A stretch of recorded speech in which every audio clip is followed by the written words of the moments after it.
أعوذ بالله من الشيطان الرجيم. بسم الله الرحمن الرحيم.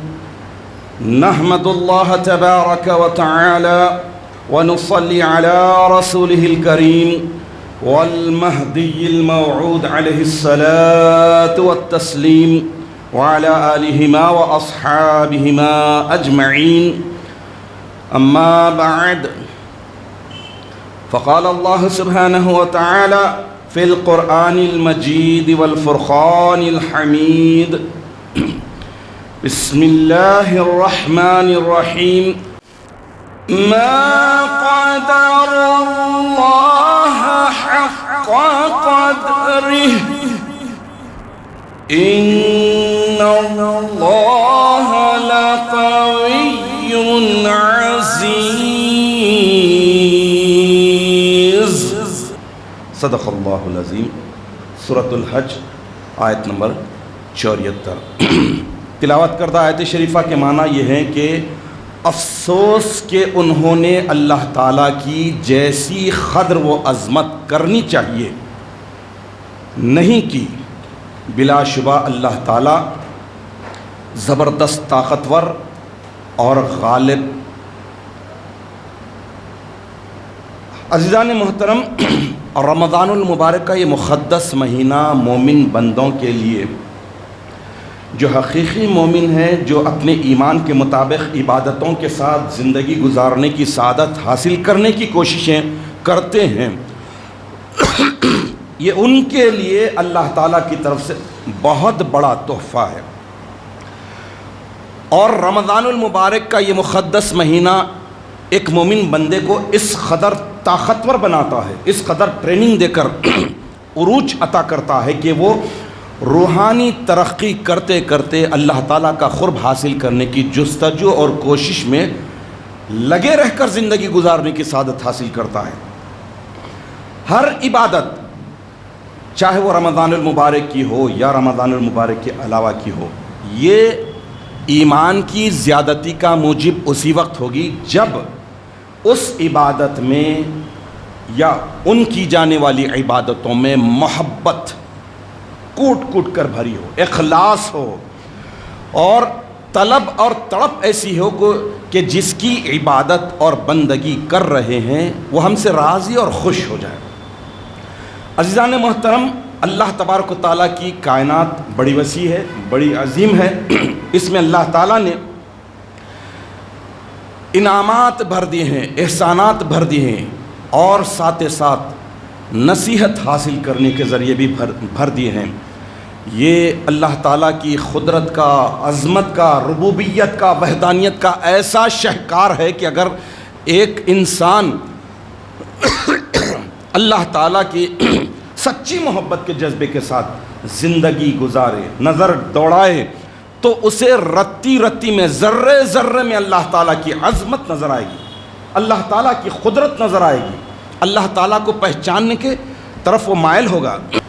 یہ بات ذہن میں بٹھا لیجئے. قرآن بھی اعلان کرتا ہے کہ وَمَا خَلَقْتَ هَذَا بَاطِلًا. کائنات کی چھوٹی سے چھوٹی یا بڑی سے بڑی چیز ابس، بیکار، ویسٹ نہیں پیدا کیا. اللہ تعالیٰ ایسی چیز سے جو ابس ہو، بیکار ہو، لا یعنی ہو، ویسٹ ہو، پیدا کرنے سے پاک اور منزہ ہے. اس کی ذات پاک اور منزہ. چھوٹی سے چھوٹی چیز ہو، بڑی سے بڑی چیز ہو، اس کی تخلیق میں، اس کی پیدائش میں ایک مقصد ہے، ایک منشا ہے. اور اللہ تعالیٰ نے ان ساری مخلوقات کو، جن کو اب آج کی ٹیکنالوجی، آج کی ایڈوانس سائنس پہچانتے پہچانتے قسمیں بیان کر رہی ہے، جیسے سمندری مخلوقات، فش، مچھلی وغیرہ کی اتنے لاکھ اقسام ہوتے ہیں. یہ ابھی ان کی تحقیق ہے. اللہ تعالیٰ کی یہ کائنات، وسیع کائنات، اس میں بسنے والی ساری مخلوقات میں پھر اللہ تعالیٰ نے انسان کو اشرف بنایا، اعلیٰ بنایا، سپیریئر بنایا. تو یہ بہت اہم ترین بات ہے کہ اللہ تعالیٰ کے انعامات اور احسانات کا سب سے بڑا مظہر اگر کوئی ہے تو وہ ہے حضرت انسان، بنی نو انسان۔ اسی لیے اللہ تبارک و تعالیٰ نے انسان کو سب کچھ دیا، بہت کچھ دیا دیگر مخلوقات کے مقابل میں، عقل دی، شعور دیا، پاور آف چوائس دیا، فیصلے کا اختیار دیا، فرق کرنے کی صلاحیت دی اچھے برے کی۔ کیا کیا نعمتیں، کیا کیا باتیں ہیں جو اللہ تعالیٰ نے انسان کو عطا کیے ہیں، ہم گن نہیں سکتے، ہم سمجھ نہیں سکتے، ہم شمار نہیں کر سکتے۔ اس لیے قرآن اعلان کرتا ہے کہ وَإِن تَعُدُّوا نِعْمَةَ اللَّهِ لَا تُحْصُوهَا، تم اگر اللہ کی نعمتوں کو، انعامات کو گننا چاہو، کاؤنٹ کرنا چاہو، بیٹھ جاؤ، سراں جوڑ لو اور بیٹھ جاؤ، گننا چاہو، لا تحصوها، اعلان ہے گن نہیں سکتے، کاؤنٹ نہیں کر سکتے، شمار کر ہی نہیں سکتے۔ تو یہ اس آیت شریفہ میں مخاطب کون ہے؟ مچھلی ہے، شیر ببر ہے، ہاتھی ہے، پہاڑا ہے، سمندرہ ہے؟ نہیں، انسان ہے۔ ان تعدوا، اے انسانوں تم گننا چاہو، نعمت اللہ، اللہ کی نعمتوں کو، لا تحصوها، تو گن نہیں سکتے۔ انسانوں سے اللہ تعالیٰ مخاطب ہیں، دیگر مخلوقات سے نہیں ہیں۔ تو معلوم یہ ہوا کہ اللہ تعالیٰ نے انسان کو اشرف اور اعلیٰ یوں ہی نہیں بنا، ایک مقصد دیا، ایک ٹارگٹ دیا، ایک اصول دیا کہ اس کے مطابق زندگی بسر ہو۔ تو احسانات اور انعامات دیے جانے کا مطلب کیا ہوتا ہے کہ محسن یعنی احسان کرنے والا پہلے سے زیادہ یاد ہے، منعم یعنی انعام کرنے والا پہلے سے زیادہ یاد ہے، پہلے سے زیادہ اس کو یاد کیا جائے، پہلے سے زیادہ اس کی عبادت اور بندگی کی جائے۔ اللہ تعالیٰ یہی چاہتے ہیں۔ تو میں نے جس آیت شریفہ کی تلاوت کا شرف حاصل کیا، اس میں اللہ تعالیٰ ارشاد فرما رہے ہیں کہ وما قدر اللہ حق قدرہ، افسوس کہ انہوں نے اللہ تعالیٰ کی جیسی قدر و عظمت کرنی چاہیے تھی نہیں کی، جیسی کرنی چاہیے تھی ویسی نہیں کی۔ بلا شبہ اللہ تعالیٰ طاقتور اور غالب ہے۔ اب اس حساب سے آیت شریفہ میں لفظ آیا ہے قدر۔ قدر کے معنی جاننا چاہیے۔ قدر لیلۃ القدر بھی ہے، اتنی بڑی رات اللہ تعالیٰ مومنوں کو عطا کیے ہیں۔ پھر جو لوگ صرف قوم مہدویہ سے تعلق رکھتے ہیں ان کے لیے تو واہ، گولڈن اپارچونٹی۔ قطعی طور پر، یقینی طور پر، ایمانی طور پر 27ویں شب ہی لیلۃ القدر ہے، نہ 21، نہ 23، نہ 25، نہ 29، 27ویں۔ اس لیے ہمارے کو چننے، گننے، تلاش کرنے محنت لگا، اس نے 550 سال سے بنداس پورے اعتماد کے ساتھ، پورے یقین کے ساتھ پڑھتے جا رہے ہیں۔ تو قدر کے معنی کیا ہے؟ قدر کی میننگ کیا ہے؟ قدر کے معنی ہے عزت، بزرگی، توقیر، مقدار، قیمت۔ قدر کے معنی ہے پہچان۔ قدر کے معنی ہے کسی چیز کا اندازہ کرنا، گیس کرنا، اندازہ کرنا، کیلکولیٹ کرنا۔ بڑی بات ہے کسی چیز کا، غلط بھی ہو سکتا، صحیح بھی ہو سکتا، پہنچ بھی سکتے، نہیں پہنچ سکتے صحیح پیمانے تک۔ تو اللہ تعالیٰ یہ بتا رہے ہیں، یعنی قدر کے معنی ہے ویلیو، ریسپیکٹ۔ اب قدردانی، جیسی قدردانی اللہ کی کرنی تھی، اللہ کی، رب العالمین کی، رب کائنات کی، جتنی مخلوقات ہیں ان سب کا تنہا واحد لا شریک خالق، اس کی قدردانی جیسی کرنی تھی نہیں کی۔ یہ کس سے مخاطب ہے اللہ تعالیٰ؟ بندوں سے، صرف کافروں سے نہیں۔ یہ قرآن صرف کافروں کے لیے نہیں ہے، بندوں سے ہے، پورے بندوں سے ہے کہ جیسی اللہ کی قدر کرنی تھی نہیں کیے، نہیں پہچانے، نہ تعظیم کی، نہ بزرگی کی، نہ عزت کی، نہ ریسپیکٹ کی، نہ مقدار جانی، نہ قیمت جانی، نہ ویلیو، نہ ریسپیکٹ۔ تو کیا اس لسٹ میں، اس فہرست میں ہم بھی آئیں یا بچیں؟ قدردانی کا مطلب ہے اطاعت اور عبادت میں پوشیدہ ناقدری کرنا۔ جس کی عبادت اور بندگی لازم ہے، اطاعت لازم ہے، فرض ہے، اس کی اطاعت، اس میں پوشیدہ ناقدری کرنا۔ منعم اور محسن، انعام کرنے والا اور احسان کرنے والے سے غافل ہو جانا۔ یہ ناقدری کہلاتی ہے۔ عزیزان محترم، رمضان المبارک کا یہ مقدس مہینہ ٹریننگ کا مہینہ ہے۔ مومن بندوں کو اللہ تعالیٰ ٹرین کر رہے ہیں، تربیت کر رہے ہیں کہ اللہ کی قدردانی کیسے کرے۔ جو چیزیں رمضان المبارک کے مقررہ وقت میں حرام کر دی گئی ہیں، رکنے کا حکم دیا گیا ہے، کھانا پینا، جماع، صحبت کرنا، ان چیزوں کو بعد میں پھر کر سکتے ہیں، رات میں کر سکتے ہیں، دن میں نہیں کر سکتے۔ تو اللہ تعالیٰ بتا رہے ہیں کہ یہ قدردانی ہے، اللہ کے احکام کی ریسپیکٹ ہے، بزرگی بتا لانا ہے، حاکم کا حکم ہے، سر تسلیم خم کر لیا۔ اب دیکھیے کہ رمضان المبارک کا پورا مقدس مہینہ مومن بندوں کو ٹرین کر رہا ہے، تعلیم دے رہا ہے، بتا رہا ہے کہ اللہ کی قدردانی میں تم کتنا مضبوط بنو، کتنا اپنے آپ کو مضبوط بناؤ، کہ تاکہ اللہ تعالیٰ تمہاری قدر کر سکے، تمہاری عزت و توقیر میں اضافہ کرے، تمہاری ریسپیکٹ بڑھائے۔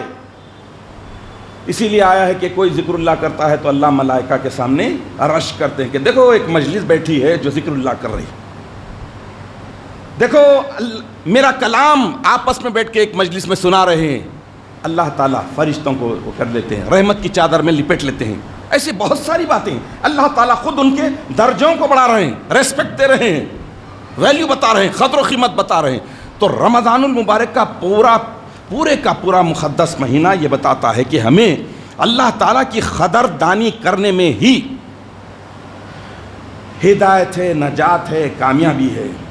اور میں دو ایک حدیث شریف رکھتا ہوں جس سے آپ کو معلوم ہونا چاہیے بیسیکلی اللہ تعالیٰ کی قدردانی کیا ہے۔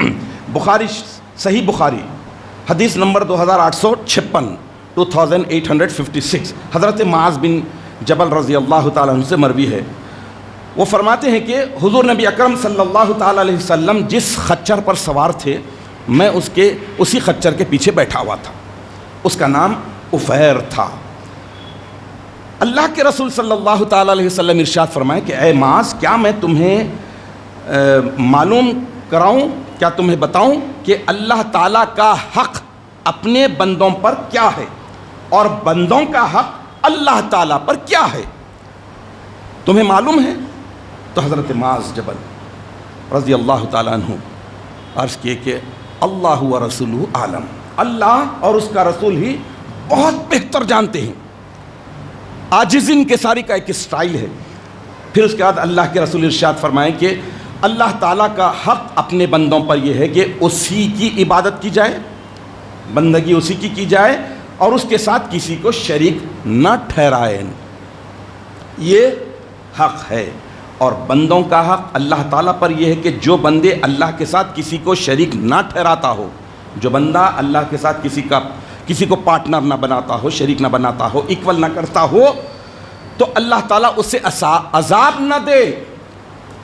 اب اس میں دونوں باتیں آ گئی، تو حضرت معاذ بن جبل رضی اللہ تعالیٰ عنہ للچانے لگے۔ انہوں نے کہا کہ یا رسول اللہ، اگر آپ حکم دیں تو میں یہ بشارت لوگوں میں پھیلا دوں۔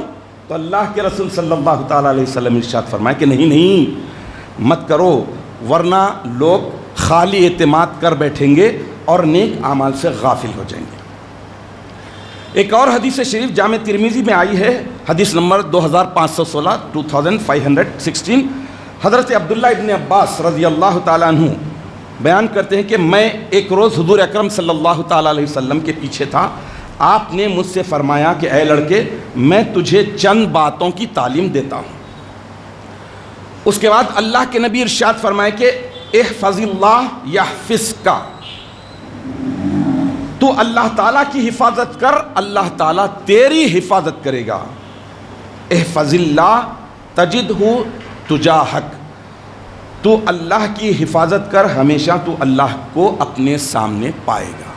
اللہ کی حفاظت کرنے کا مطلب اللہ تعالیٰ کے احکامات، فرمودات، اللہ نے کیا کہا، بندوں کی بھلائی کے لیے، بہتری کے لیے ان کو فالو کرنا، اس کی قدردانی کرنا، ان احکامات کی ویلیو جان کر اس پر سختی کے ساتھ عمل کرنے کی سعادت حاصل کرنا، یہ قدر ہے، یہ پہچان ہے اور یہ حفاظت ہے۔ امیر المومنین سیدنا علی المرتضی رضی اللہ تعالیٰ عنہ ارشاد فرماتے ہیں کہ اقل ما یلزمکم باللہ، اللہ تستعینوا بنعمہ علی معاصیہ، یعنی اللہ تعالیٰ کا کم سے کم حق، توجہ سے سنیے کہ اللہ تعالیٰ کا کم سے کم حق جو تم پر عائد ہوتا ہے، تم پر لازم ہے، تم پر فرض ہے، یہ ہے کہ اللہ تعالیٰ کی نعمتوں سے گناہوں میں مدد نہ لو۔ نعمتیں کھا رہے ہیں، ٹک ٹک کھا رہے ہیں، پھر اس کے بعد اس کے خلاف جا رہے ہیں، اسی کی دی ہوئی ہوا سے سانسیں لے رہے ہیں، اسی کے دیے ہوئے بڑی نعمت پانی سے اپنی پیاس بجھا رہے ہیں، اسی کے رزق سے اپنی بھوک مٹا رہے ہیں، پھر اس کے بعد اس کے احکامات کے خلاف جا رہے ہیں۔ تو سب چھوٹے سے چھوٹا کم از کم یہ حق ہے کہ اللہ تعالیٰ کی دی ہوئی نعمتوں سے تم اس کے خلاف مت جاؤ، اس کی ناشکری مت کرو۔ تو عزیزان محترم، یہ رمضان المبارک کا مقدس مہینہ بتا رہا ہے کہ اللہ تعالیٰ کے احکامات کی قدر کرو تو اللہ تعالیٰ تمہاری قدر کو، تمہاری منزلت کو، تمہاری قیمت کو بڑھا دے گا، تمہاری ویلیو کو بڑھا دے گا۔ دیکھیے، یہ بتایا گیا ہے کہ تخلیق کائنات کا مقصد کیا ہے۔ اتنی پوری پیاری کائنات اللہ تعالیٰ نے، رنگین کائنات کو، حسین کائنات کو بنایا ہے، اس میں پوری مخلوقات کو پیدا کیا ہے، صرف انسان بڑا ہے، مخلوق میں اشرف ہے، اعلیٰ ہے، ساری مخلوق کو اللہ تعالیٰ نے انسان کی خدمت اور راحت میں لگا دیا ہے۔ تو سوچئے کہ اللہ تعالیٰ نے کتنا بڑا مرتبہ اور بڑا مقام دینا چاہتا ہے، اسی لیے اللہ تعالیٰ نے مقصدیت کو بیان کر دیا کہ وَمَا خَلَقْتُ الْجِنَّ وَالْإِنسَ إِلَّا لِيَعْبُدُونَ۔ میں نے، کون فرما رہے ہیں؟ اللہ تعالیٰ، خلقتُ ما خلقتُ، میں نے نہیں پیدا کیا، کوئی اور ایکس وائی زیڈ نہیں، میں نے، خلقتُ ما خلقتُ، میں نے نہیں پیدا کیا، جنہ والانسا، جنات کو اور انسانوں کو، الا، صرف اونلی میری عبادت کے لیے، میری پہچان کے لیے، میری معرفت کے لیے، میری نالج کے لیے میں پیدا کیا، یہ اللہ تعالیٰ فرما رہے ہیں۔ تو اب اور ایک حدیث سے قدسی ہے جس میں اللہ تعالیٰ ارشاد فرماتے ہیں کہ کنتو، میں، کون؟ اللہ تعالیٰ فرماتے ہیں کنتو، میں کنزن مخفیاً، پوشیدہ خزانہ تھا، فَأَحْبَبْتُ أَنْ أُعْرَفَ، میں نے چاہا کہ میں اپنا تعارف کراؤں، اپنا پہچان بناؤں، اپنا انٹروڈیوس کراؤں، فَخَلَقْتُ الْخَلْقَ، تو میں نے مخلوقات کو پیدا کر دیا، کتنے؟ 1 2 3 نہیں، خالی انسانوں کو نہیں، خالی جنات کو، میں نے مخلوقات کو پیدا کر دیا، لیکن مخاطب پھر کس سے ہو رہے ہیں آخری میں اللہ تعالیٰ؟ فَعَرَفُونِي، لہٰذا مجھے پہچانو، اے انسانوں تم پہچانو مجھے۔ تو سب سے بڑی بات یہ ہے کہ جو خود کو پہچانتا ہے، جو خود کو پہچاننے کی کوشش کرتا ہے، جو اپنی قدر، قیمت، منزلت، عزت، بزرگی، ریسپیکٹ، ویلیو جاننے کی کوشش کرتا ہے، وہی خدا کو پہچانے گا، وہی خدا کی قدر و منزلت کرے گا، وہی ریسپیکٹ کرے گا۔ کیوں؟ حدیث شریف میں بھی آیا ہے کہ من عرف نفسہ، جو کوئی اپنے آپ کو، اپنی ذات کو پہچانا، عرف ربہ، اس نے اپنے رب کو پہچان لیا۔ تو اپنے آپ کو پہچاننا ہے، اپنی آپ ویلیو، قدر کیا ہے، اللہ نے کیا بنایا، اتنی ساری مخلوقات میں انسان بنایا، عقل دیا، شعور دیا، پھر انسانوں میں بھی اللہ تعالیٰ نے ایمان والے گھرانوں میں پیدا کیا، ایمان کی دولت سے سرفراز کیا۔ تو اب ہمارا تقاضا کیا ہے، ہماری ذمہ داری کیا ہے؟ پہچانے۔ تو جو خود فراموش ہوتے ہیں وہ خدا فراموش ہوتے ہیں، جو خود کو فراموش کر دیتے ہیں وہ خدا کو فراموش کر دیتے ہیں، جو خود پہچانتے ہیں اپنے آپ کو وہ خدا کو پہچاننے کی کوشش کرتے ہیں، جاننے کی کوشش کرتے ہیں۔ تو جو ناقدری کی زندگی گزارتے ہیں، اللہ تعالیٰ اس آیت شریفہ میں جو بتا رہے ہیں کہ جب تک آدمی کو خود کا پتہ چلنے کے بعد ہی انسان خدا کے پتہ ملنے کا اس میں امکان پیدا ہوتا ہے۔ خدا کو پانے کے لیے پہلے خود کو پہچاننا پڑے گا کہ اللہ تعالیٰ نے مجھے کیا بنایا ہے۔ اسی لیے حضرت بندگی میاں شاہ دلاور رضی اللہ تعالیٰ عنہ ارشاد فرما دیے، بیسک بات، نفس باقی، فساد باقی۔ نفس باقی ہے، تمہارا ایگو باقی ہے، ختم، ٹوٹلی فساد، تمہارے پاس صرف فساد ہے اور کچھ نہیں ہے۔ تو اللہ تبارک و تعالیٰ رمضان المبارک کے مقدس مہینے میں مومن بندوں پر یہ عبادتوں کو لاگو کر کے بتا رہے ہیں کہ تم اپنی قدر و قیمت کو پہچانو، اپنی منزلت کو پہچانو۔ تم انسان بنائے گئے، اشرف المخلوقات بنائے گئے، رمضان المبارک میں ایک نیکی کر رہے ہیں، 70 نیکیوں کا ثواب، ایک فرض ادا کر رہے ہیں، ارے قدر و قیمت تو جانو، 70 فرائض کا اجر و ثواب دیا جا رہا ہے، تمہاری ویلیو دیکھو، تمہاری دیکھو، تو پھر تم اللہ کی ویلیو کرو گے، اللہ کی ریسپیکٹ کرو گے، اللہ کی قدردانی جانو گے، اللہ کی عزت جیسی کرنی ہے کرو گے۔ وَمَا قَدَرُ اللَّهَ حَقَّ قَدْرِهِ، انہوں نے اللہ کی جیسی قدر کرنی چاہیے تھی نہیں کی، یہ اللہ تعالیٰ اپنے کلام پاک میں فرما رہا ہے۔ تو ہمارے لیے کیا ہے کہ خود کی پہچان جو حاصل ہوتی ہے وہ صرف قسمت والوں کو ملتی ہے، خود کی پہچان۔ جب خود کو پہچان لیتے ہیں تو پھر اس کے بعد خدا کو پہچاننے کی طرف ان کی لو لگ جاتی ہے، لگن لگ جاتی ہے۔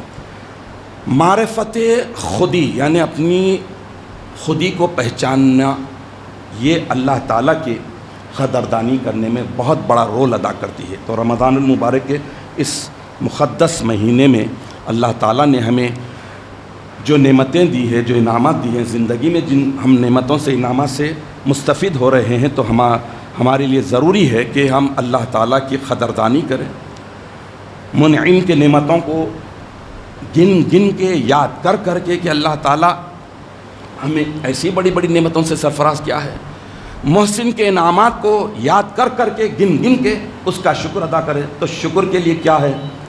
مہدی علیہ السلام ارشاد فرمائے کہ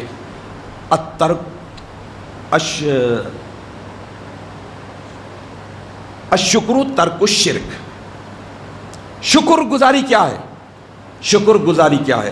اللہ تعالیٰ کو تھینکس بولنا ہے، بڑی بڑی نعمتیں دی ہیں، اتنے بڑے بڑے انعامات، اب تھینکس بولنا ہے، کیا کرنا ہے؟ ترک الشرک، اللہ کی ذات میں، صفات میں کسی کو شریک نہیں کرنا، کسی کو پارٹنر نہیں ماننا، کسی کو ایکول نہیں ماننا۔ وَلَمْ يَكُنْ لَهُ كُفُوًا أَحَدٌ، لا شریک ہے۔ تو عبادت میں لا شریک ہے تو اطاعت میں بھی لا شریک ہے۔ تو اللہ تعالیٰ سے آخر میں دعا یہی ہے کہ الہ العالمین تو ہمیں اس بات کی توفیق عطا فرما کہ ہم ناقدری کرتے ہوئے ناقدروں کی لسٹ میں نہ آئیں، اس لیے ہم پر رحم فرما، ہم پر کرم فرما، اور جیسی تیری قدر کرنی چاہیے، جیسی تیری عزت توقیر کرنی چاہیے، جیسی تیری ریسپیکٹ اور ویلیو کرنی چاہیے، ویسا کرنے کی ہمیں توفیق عطا فرما۔ رمضان المبارک کی عبادتوں کو اخلاص اور محبت کے ساتھ ہم اس طرح ادا کریں کہ تو راضی اور خوش ہو جائے۔ ہماری عبادتیں تھوڑی ٹوٹی پھوٹی ضرور ہے، لیکن ہم چاہتے ہیں کہ تو اپنی وسیع رحمت کے صدقے میں اور شفقت کے صدقے میں ہمیں بخش دے، معاف فرما دے، درگزر فرما دے۔ آمین یا رب العالمین۔ وآخر دعوانا ان الحمد للہ رب العالمین۔